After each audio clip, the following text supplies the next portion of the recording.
The judge said I had no parental rights, even after paying child support for 18 years. I thought I was her father in every way that mattered. But when the court said I wasn't after the DNA test, I realized no one else ever thought I was either. What happened next was rather unexpected. I will tell you everything. First, let me quickly thank you for your continuous support. This means a lot to us. If you enjoy the stories we share, kindly subscribe to this channel. It will be great if you can leave a comment on which city you are watching from. We might just give you a shout out in our next story. Today's special shout out goes to Charles Rice from Atlanta. We are glad you enjoy our stories. Now let's go deeper into the story. For 18 years, my world revolved around a girl with a dimpled smile and a habit of humming herself to sleep. Her name was Lily. I was there the day she was born. Pacing the hallway outside the delivery room, gripping a lukewarm cup of coffee like it could anchor me to the floor. When the nurse finally placed her in my arms, swaddled in pink and blinking against the fluorescent lights, I cried so hard I scared the intern beside me. I wasn't scared of holding her. No, I was scared of loving something that much. That kind of love doesn't come with armor. It exposes every nerve. From the moment she curled her tiny fingers around mine, I became a man with purpose. I was a father. My wife, Carla, was already a mystery to me by then. We had married in our 20s, full of dreams and contradictions. She was charismatic, impulsive, always the first to suggest a spontaneous road trip or a 3-course dinner we couldn't afford. I was the quiet one, steady, thoughtful, and often the one left holding the bills when the dust of her latest adventure settled. But when she told me she was pregnant, everything else faded. We'd had our fights, sure. There were late-night arguments about money, her disappearing for hours without explanation, and an unease that clung to the air like cigarette smoke. But when she showed me that little blue test, all I could think was, I'm going to be someone's dad. That was enough for me. Being Lily's father wasn't a role I played. It was who I became. I worked as a high school history teacher, and while I loved the job, it was the afternoons that mattered most. Soccer practice, piano lessons, dentist appointments. I was the one who kept track of it all. Carla floated in and out. She had her phases, as she called them. A yoga instructor gig that lasted 3 weeks, a small stint selling handmade candles, a series of book club meetups that felt suspiciously like dates. But I didn't complain. I told myself we were just different people with the same end goal, raising a child who felt safe and loved. I read every bedtime story, packed every lunch, and helped with every school project. I taught Lily how to ride a bike, how to change a tire, and how to tell when someone was lying to her. Irony doesn't always wait for the final act. It happened on a Tuesday. I had just come home from a long day of chaperoning the school's debate club to a regional meet. My feet hurt, my head pounded, and all I wanted was a quiet dinner. Instead, there it was, a manila envelope on the kitchen table, unopened but heavy with implication. The name on the front was mine, but the return address was from the county court. My heart sank. Carla sat across from it, arms crossed, a strange calm on her face. I think it's time we had a conversation, she said, and every bone in my body went cold. Inside was a petition for a paternity hearing. My name was listed as the alleged father of Lily Rose Bennett. Alleged, like I was some ghost who floated in and out of her life, not the man who'd held her through every fever and heartbreak. I read it 3 times before I could speak. What is this? I asked, my voice barely above a whisper. Carla didn't look away. I think there's a possibility she might not be yours, biologically, and I need to know for sure. We both do. I didn't scream. I didn't cry. I just sat there, hollow and stunned, like someone had pulled the floor out from under me and I was still waiting to hit bottom. The days that followed were a blur of quiet breakdowns. I didn't tell Lily. I couldn't. What would I even say? Hey, sweetheart, your mom's not sure I'm your dad anymore. It felt like a betrayal to even think it. I went to work, came home, avoided eye contact with Carla, and pretended everything was normal. But inside, I was unraveling. Every memory became suspect. Was that why Lily had Carla's nose and not mine? Was that why she looked more like Carla's side of the family? I hated myself for thinking it, for analyzing the curve of my daughter's chin like it was a clue in a mystery I never asked to solve. The day of the test, I drove alone. Carla offered to come, but I declined. The clinic was sterile, impersonal. A nurse handed me a swab and a clipboard, and I went through the motions like a man on autopilot. I tried not to think about what would happen if the test came back negative. I told myself it didn't matter. I told myself I would fight it, that no piece of paper could rewrite 18 years of love. But the truth was, I was terrified not just of losing my rights, but of realizing that maybe I had always been the only one who thought I was her father. That night, after the test, I sat in Lily's room while she was out with friends. I looked at the posters still hanging on her wall, the childhood drawings pinned up in the corners. Her 5th grade, All About My Dad, essay still sat in a frame on her bookshelf. My dad is the best because he always makes time for me.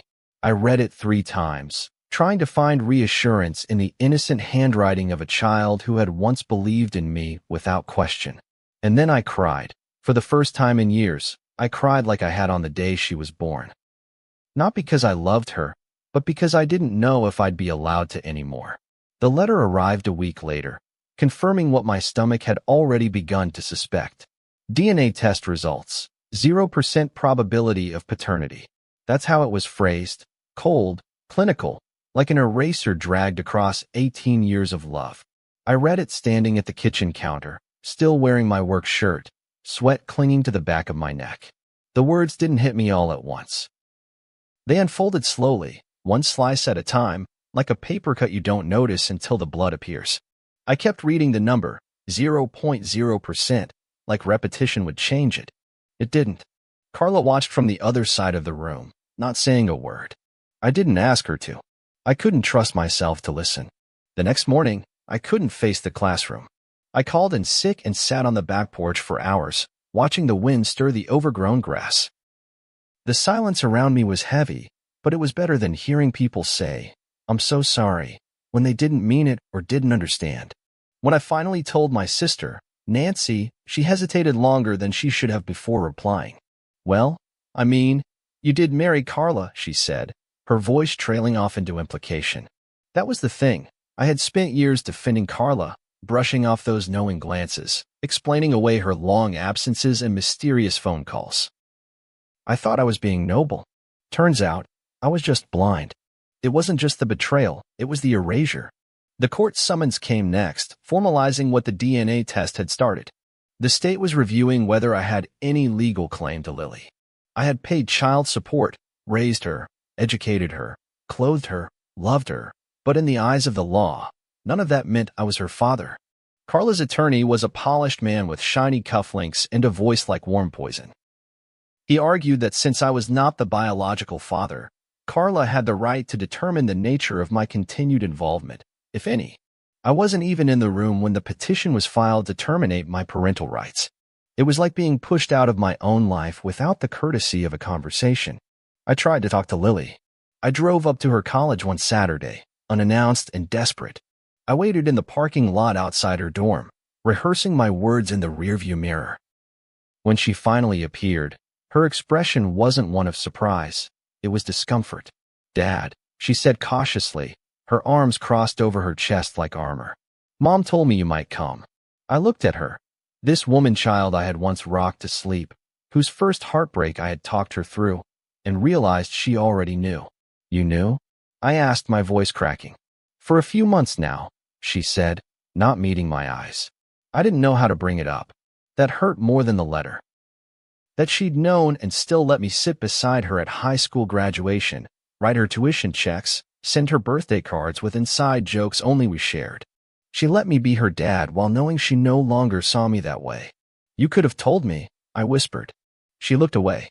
"I didn't want to hurt you." I almost laughed. Not out of humor, but that hollow kind of disbelief that hits when irony cuts too deep. "Well, you did," I said. And I turned and walked away because staying any longer felt like begging. The court date was set for a month later. I showed up alone, suit pressed, hand shaking. Carla came with Jeremy, her new husband, her better option. He looked like a magazine ad. Silver hair, tailored suit, confidence dripping off him like expensive cologne. He didn't speak to me, just placed a hand on Carla's back like she was his prize. The judge, a middle-aged woman with tired eyes, listened to both sides. My lawyer argued that I had been Lily's de facto parent and deserved visitation, if not legal standing. Carla's attorney countered that biology must matter, that Jeremy had a more stable financial background, that it was in Lily's best interest to transition into a new family structure. I wanted to scream. Transition? Like I was some failed draft of a life being rewritten? The judge ruled swiftly. I had no standing. I was not Lily's legal guardian. I had no parental rights moving forward. The ruling was based on precedent, logic, and legal definitions. Love, apparently, didn't factor into the equation. I left the courthouse numb. I don't remember walking back to my car. I don't remember turning the key in the ignition. I just remember sitting there for what felt like hours, watching people pass by, families holding hands, fathers lifting kids onto their shoulders. I wanted to scream at them. Don't take it for granted. Don't assume the law cares how hard you try. In the days that followed, I stopped checking my phone. I couldn't stand the silence that followed every message I sent Lily. The unanswered texts, the ignored emails, they piled up like rejection letters I couldn't stop myself from writing. Friends tried to be supportive, but even their sympathy started to sting. At least she's an adult now, one said. It's not like she needs you the same way. I wanted to punch a wall. She was my daughter. That need didn't expire when she turned 18. I stopped going to the usual coffee shop because too many people asked how Lily was doing. I canceled my Facebook account after seeing photos of her and Jeremy at some fancy brunch, his arms slung around her like he belonged there. And maybe he did. Maybe biology really does count more. But that's the thing no one tells you about raising a child who isn't yours by blood. You don't love them any less. If anything, you love harder. You love like you're constantly trying to earn something no one thinks you're entitled to. By the end of that month, I was a man without a role. No longer a husband. No longer a father. Just a guy who taught history to teenagers and went home to silence. My house still held echoes of Lily, her old shoes by the back door, her high school trophies collecting dust on the mantle, a sock drawer I couldn't bring myself to empty. I wasn't ready to let go. But the courts had decided for me. The papers had been stamped. My name had been filed under no longer relevant. And yet, despite everything, a small part of me kept hoping.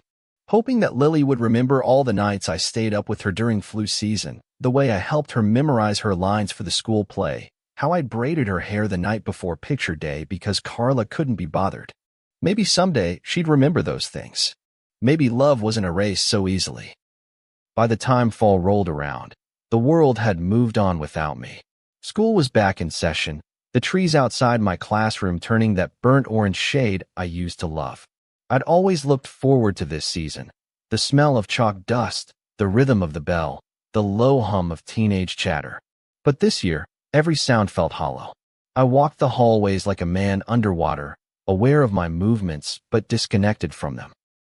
Students greeted me, and I responded like normal, but inside I felt like an actor trapped in a script he no longer believed in. I had spent years teaching other people's children, investing in them, guiding them, and yet I couldn't even hold on to the one I'd raised from the cradle. There was a photo of Lily in the new yearbook, tucked into the alumni section with a blurb about her starting college at NYU. She wore a navy blue blazer and smiled that same crooked smile she had when she lost her front teeth. But next to her, in the family portrait they'd included for the feature, stood Carla and Jeremy. It was like I had never existed. No mention of me, not even in the caption. My stomach turned when I saw it, like I'd just stumbled across my own obituary.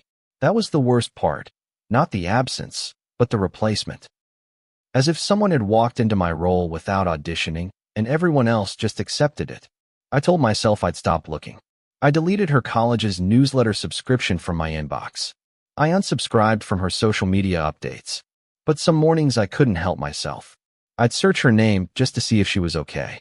There were posts about her joining a campus organization, photos of her at student rallies, tagged images of her laughing at parties with people I didn't know.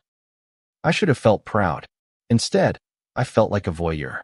I was watching her life from the outside, like someone peering through a window at a warm dinner they hadn't been invited to. One evening, I saw a photo that broke me.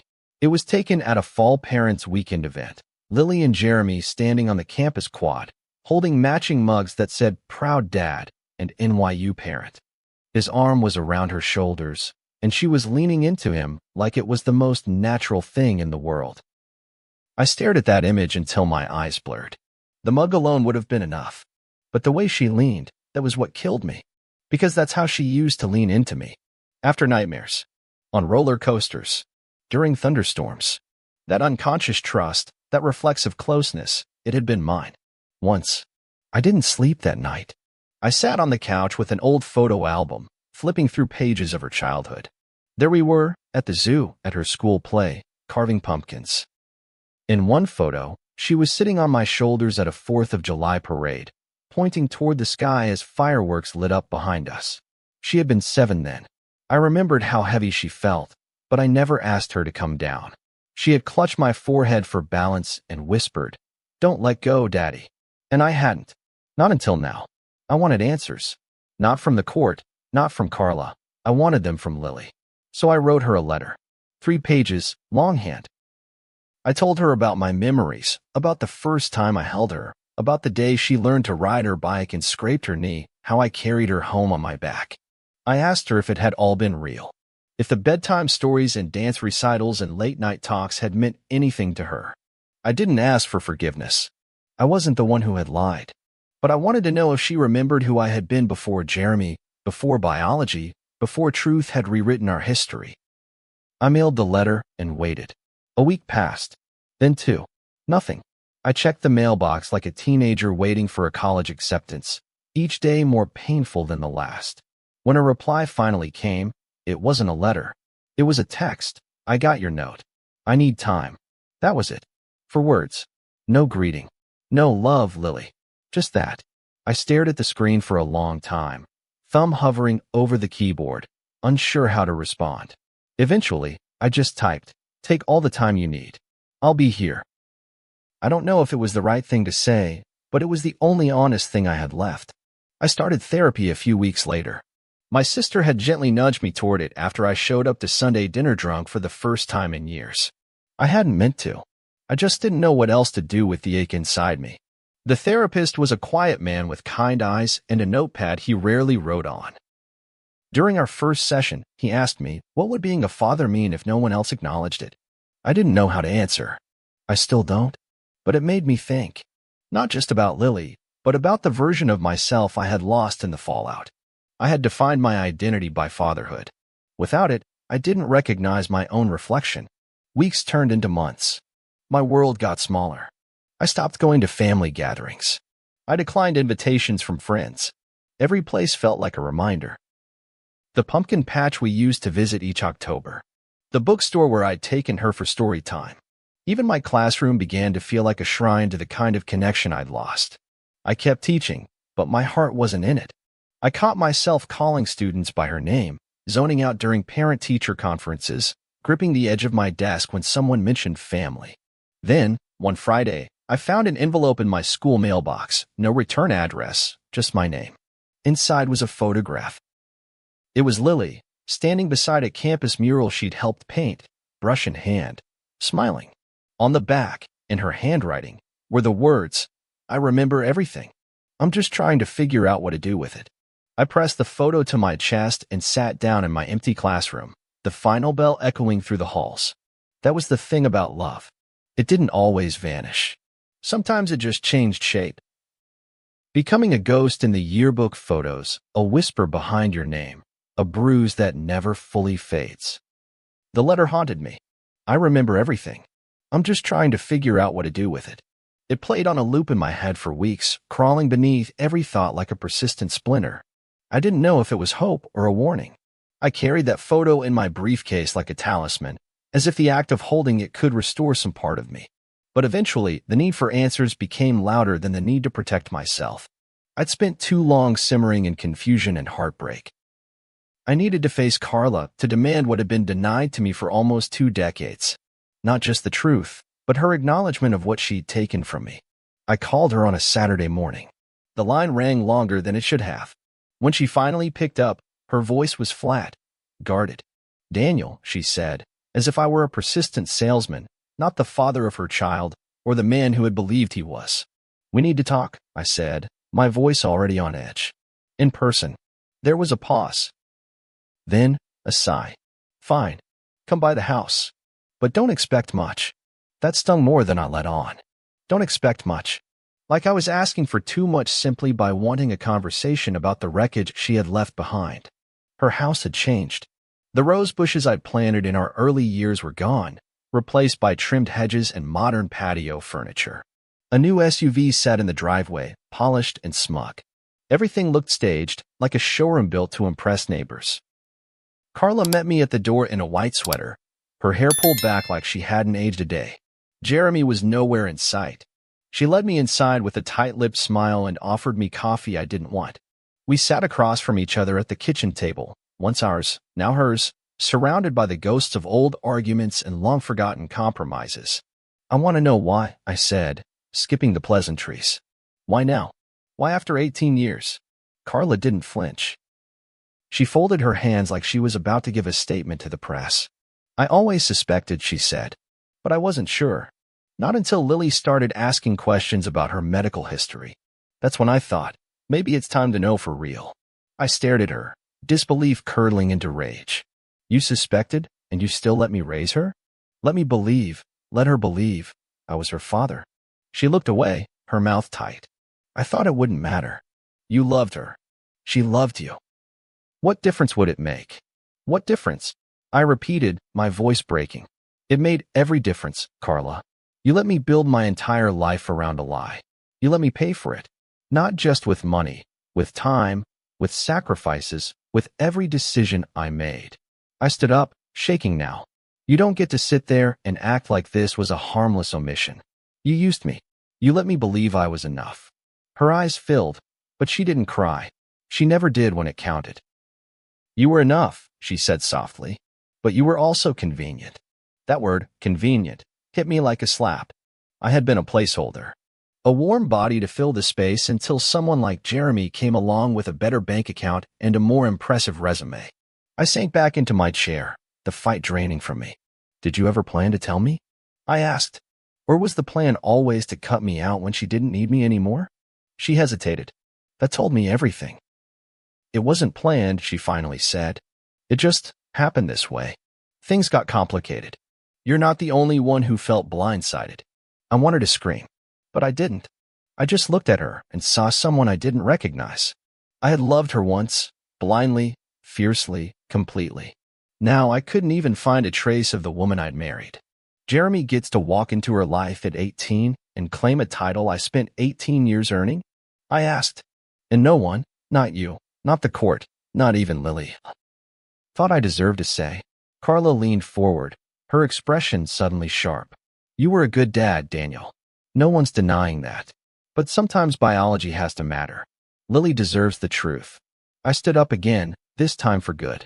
The truth isn't just DNA, Carla. It's who shows up, who stays, who sacrifices.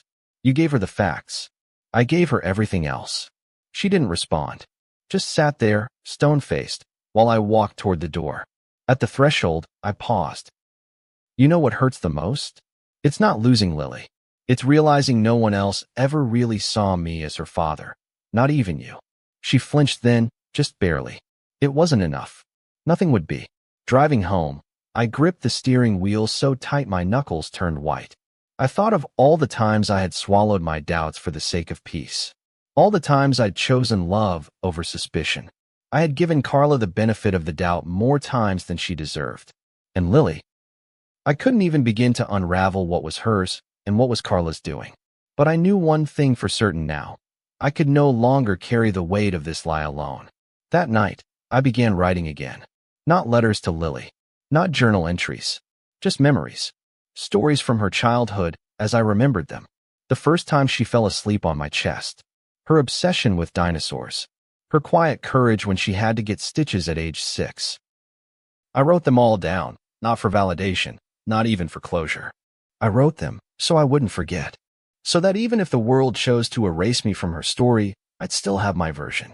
And maybe, someday, she'd come looking for it. The hardest part wasn't the betrayal. It was realizing that I had been alone in my belief all along. I had lived inside a narrative where love could rewrite biology, where presence meant permanence. But Carla had always been holding a different script. One where I was never meant to last past the final act. By winter, I had come to understand silence in ways I never had before. It wasn't just the absence of noise, it was a presence all its own, filling rooms with the weight of what used to be. I lived with it now, like an unwanted roommate. The hum of the refrigerator, the ticking of the wall clock, the occasional creak of the floorboards, all of it underscored by the absence of Lily's laughter, the fading echo of her voice calling out Dad. From upstairs. I didn't clear out her room. I couldn't. Her posters still curled slightly at the edges, her books still leaned against each other on the shelf, and her scent, clean linen and vanilla, still clung faintly to her hoodie hanging on the back of her door. I left it all untouched, as if she might walk back through the door any day and reclaim it. I continued teaching, but the work had changed. My patience wore thinner, my empathy flickered like a faulty light bulb. When a student rolled their eyes or missed an assignment, I didn't react, I withdrew. I stopped staying after class to help, stopped offering advice that once poured out of me like second nature. One afternoon, a girl named Mariana, quiet, smart, always early, stayed after the bell. "Mr. Bennett," she said hesitantly, "are you okay? You don't seem like yourself lately." I looked at her, startled. It was the first time anyone had said it out loud. I wanted to tell her everything. That I had been erased. That I had loved someone so fully and completely that losing her felt like watching myself disintegrate. Instead, I forced a smile and said, "Just tired, Mariana. Thanks for asking." She didn't believe me. I could see it in her eyes. I tried therapy again. My therapist, David, listened without judgment as I described the layers of grief no one seemed to understand. "She's still alive," I said during one session. "She's out there, walking around, breathing the same air. But I'm mourning her like she died." He nodded slowly. "Because for you, the version of her that you knew, the relationship you had, is gone. And no one else is acknowledging that loss." That was it. The hardest part wasn't the truth itself. It was how invisible my grief had become. Everyone around me saw an adult man who had simply lost touch with his daughter. They didn't see the father who had braided her hair, tucked her in, and whispered, "I love you," into the darkness for 18 years. Then, out of nowhere, I got a letter. Not a text, not an email. A handwritten letter in a pale blue envelope, addressed in Lily's familiar handwriting. I held it like it might crumble in my hands. I waited a full hour before I had the courage to open it. Inside was 2 pages of uncertainty, confession, and pain. She said she was still processing everything. That finding out I wasn't her biological father had thrown her into a tailspin she didn't know how to climb out of. She admitted that part of her felt betrayed by me for not knowing, for not questioning, for being a part of a story she now saw as flawed. But she also said this: "You were the one who stayed. You were the one who made me feel safe." I don't know what that means yet, but I haven't forgotten it. I cried. Not out of joy. This wasn't a reunion. It was a truce. A ceasefire between what we had been and what we might become. I wrote her back the same night. I didn't beg. I didn't guilt her. I told her I understood, even if I was heartbroken. I told her I would always love her, but I wouldn't chase her. "If you want me in your life again," I wrote, "you'll have to come find me." I sealed the envelope and felt, for the first time in months, a tiny flicker of peace. In the weeks that followed, I poured myself into small acts of rebuilding. I repainted the hallway, finally fixed the creaky stair, donated half of Carla's old stuff that had still lingered in the basement like forgotten ghosts. I opened a savings account, not for myself, but for something new. I didn't know what yet. Maybe a scholarship. Maybe a project. I just knew I needed to make something from the ashes. One morning, while clearing out the attic, I found a shoebox full of Lily's old drawings. Stick figures with wild hair, misspelled captions, rainbows and stars, and a crude version of our house with the word home scrawled above it. One picture stopped me cold. It was of the two of us, me in my glasses, her with exaggerated pigtails, standing under a tree. She'd drawn a heart between us with the words, "My real dad." I sat on the floor for hours, holding that drawing like it was sacred scripture. Because in her own way, before biology stepped in, she had known. She had claimed me. I began to understand something then, something hard and necessary. Being a father wasn't about court documents or bloodlines or even what other people acknowledged. It was about the love you give freely, without expectation. The hours you spend stitching someone else's life together with your bare hands. Even if they rip the seams later, those stitches still count. I didn't hear from Lily again for a while, and that was okay. I stopped measuring time by her absence. I started volunteering at a local mentorship program, helping teenagers who didn't have reliable fathers. I told myself I wasn't replacing Lily. I was honoring what she had taught me about love. I still thought about her every day, where she might be, what classes she was taking, whether she remembered our Saturday morning pancake routine. But I let those thoughts pass like clouds. I didn't hold on to them like anchors anymore.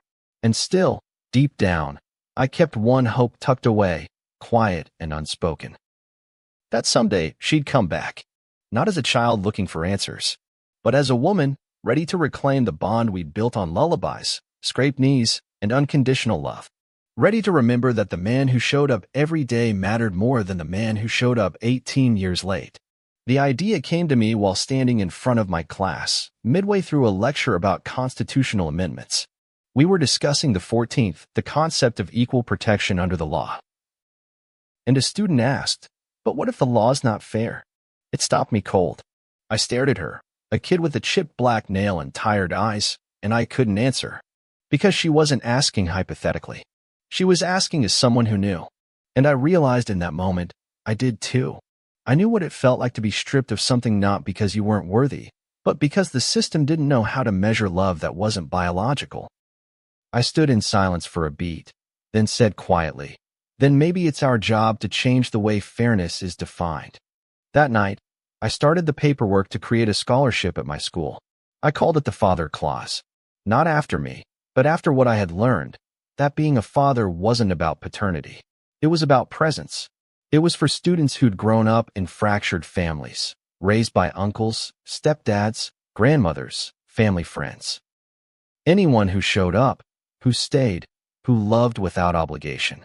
I put in $10,000 to start, pulled from my savings, and got the rest matched by a local business that had once been one of my history students' parents. "It's about damn time someone honored the people who do the work," she said, and I couldn't have agreed more. I didn't tell Lily about the scholarship. Not directly, but I knew she'd hear about it eventually. News travels, especially in small communities, and especially when it's tied to someone people never expected to do something so public. I'd never been a man for attention. I'd spent most of my life quietly showing up, doing the right thing, hoping it would be enough. But I realized now, in this strange new chapter, that sometimes you had to name your love out loud, even if the person it was meant for never responded. Spring came early that year. I found myself sitting outside more, breathing easier, no longer checking my phone compulsively for missed messages. Lily hadn't written again, and I'd stopped waiting. It wasn't that I didn't care. I would always care. But I had finally drawn a boundary around my heart, one that protected what was left. I knew now that healing didn't require resolution. Sometimes it just required distance, space to grieve what was lost and to cherish what had been. I still kept her photo on my nightstand.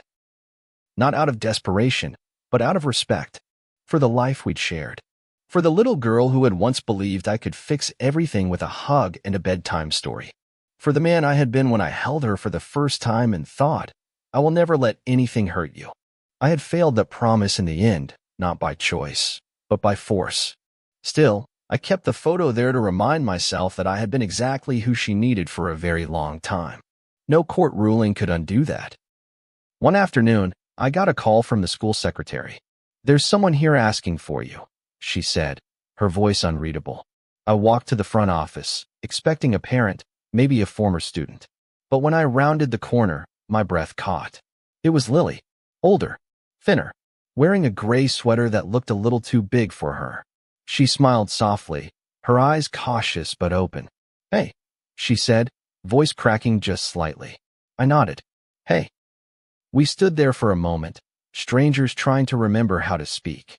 "Can we talk?" she asked. We walked to the courtyard behind the building, the same place I used to eat lunch when I needed space. She looked around, squinting at the sunlight.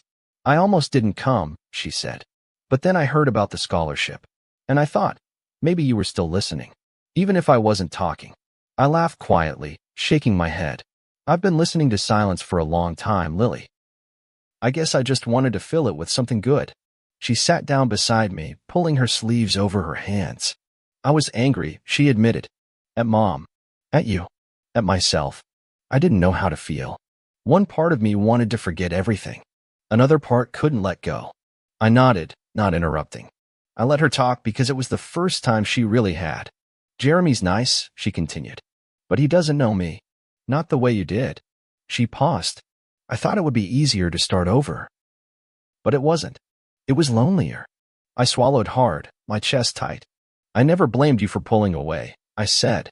I blamed myself for not seeing it sooner, for believing something that wasn't true. She turned to me then, eyes wet. But it was true, she said. You were my dad. You still are. I just didn't know how to hold that truth once it got twisted. I wanted to reach for her, to pull her into a hug like old times. But I stayed still. Let her set the terms now. We talked for hours. About her classes, her fears, the way therapy had helped her, the way she still woke up sometimes feeling like a puzzle missing half the pieces. And I told her about my own journey. About the anger, the sadness, the letters I never sent. I didn't ask for her back. I didn't try to reclaim anything. I just told her what was real. And in doing so, I finally felt like myself again. When she stood to leave, she looked at me with that same crooked smile, only now it was tinged with something softer. Do you think, she asked, we could start over? Not from the beginning. Just from now. I nodded, heart full. From now is perfect. As I watched her walk away, I realized something. I had survived. I had lost nearly everything that defined me. And yet, here I stood, rebuilding, rediscovering, reclaiming. Love had changed shape, but it hadn't died. It had endured, quietly, like roots under frozen ground. And I had not been erased. I had simply begun again. If this story moved you, don't forget to like, subscribe, and share it with someone who needs to hear it. Stories like this remind us that love isn't always defined by blood. It's defined by who shows up.